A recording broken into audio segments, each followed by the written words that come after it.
The tiger is our national animal. It represents us everywhere, from our coat of arms to our national football team. But our beloved tigers are facing total extinction, and here's why you need to care.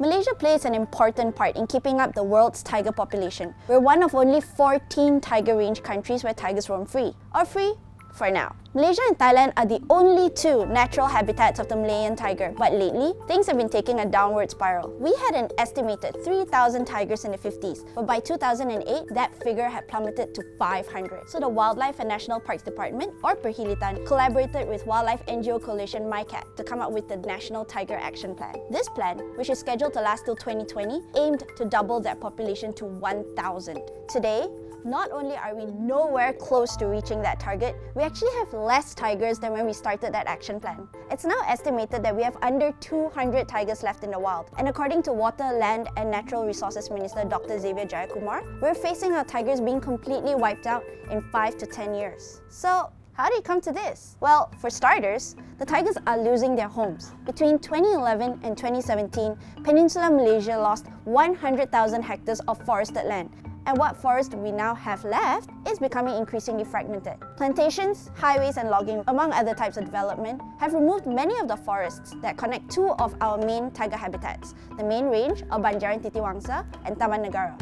Now, only one, the Sungai U Tiger Corridor, remains for now. If that disappears, the forest will be permanently fragmented, breaking up what is essentially a green highway that tigers and other wild animals use to find mates and food. Fragmenting the forest means that tigers will be trapped within a smaller amount of space, which could lead to territorial disputes and more dead tigers. While habitat loss is a serious problem, there's a bigger threat still. Poaching has escalated to a point where there might not be animals in some forests. It's what they call an empty forest syndrome. So the habitat is intact, but the forest basically doesn't have animals in it. The fragmentation of our forests we talked about earlier, it's helping poachers get into the forest. When logging, for example, takes place, access becomes easier. In places like the Belum Temanggu Forest Complex, you've got the highway cutting through the forest block into two, and we've seen a vast number of the snares that were detected were pretty close to the highway itself. Data has shown that from 2013 to 2018, Perhilitan found and deactivated almost 3,000 snares in our jungles. Many more snares would have gone undetected. The main reason is basically there's a demand for its parts in traditional Chinese medicine. Almost every part of a tiger is used, so much so that even its whiskers apparently has been used for acupuncture. Unfortunately for our tigers, we're located conveniently close to countries like China, which was listed as a focus country, aka a major source, transit point, or consumer of wildlife products by the US Department of State. So the demand is there, and the profits are eye-watering. A single live tiger can go for up to 50,000 USD. Its bones go for up to $370 per kilo. A tiger pelt goes for 32,000. It's not just the demand that comes from abroad. The poachers themselves are often foreigners. What we've found that there's also a drastic increase of poaching, mainly from Indo-Chinese poachers that come from countries like Vietnam, Thailand, Cambodia. These Indo-Chinese poachers are mainly targeting tigers, bears and large carnivores. That's basically caused a major decline in tigers and tiger prey population. Aside from nationalistic pride, there are real-world ramifications to our tigers being gone. Tigers are an apex predator. What that means is that they sit on top of the food chain and they regulate herbivores, and keep in check the other smaller predators. So if you remove the tiger, the smaller predators become more abundant and they start overfeeding on the smaller prey. Then there'll be an imbalance.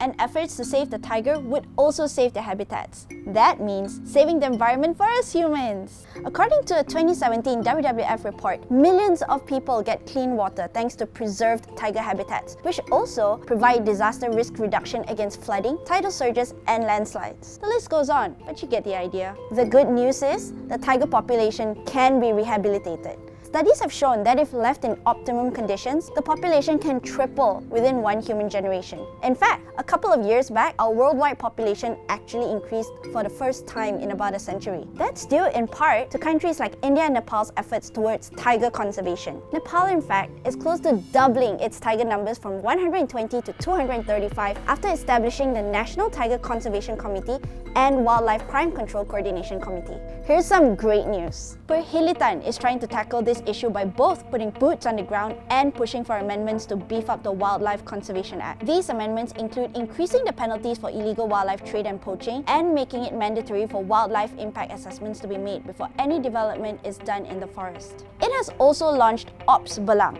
an initiative to patrol Malaysia's forest. The operation, which will see 200 staff members monitoring the forest 24/7, is part of a 2-year Harimau Malaya Kita campaign by the Water, Land and Natural Resources Ministry to save the tigers. But that's not nearly enough yet.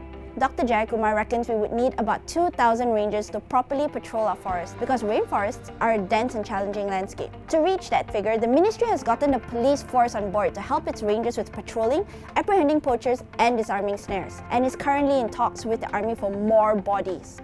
But budget constraints are a stumbling block. According to Dr. Jayakumar, it will cost about 20 million ringgit to fund all these extra rangers. However, this interagency cooperation is a step in the right direction.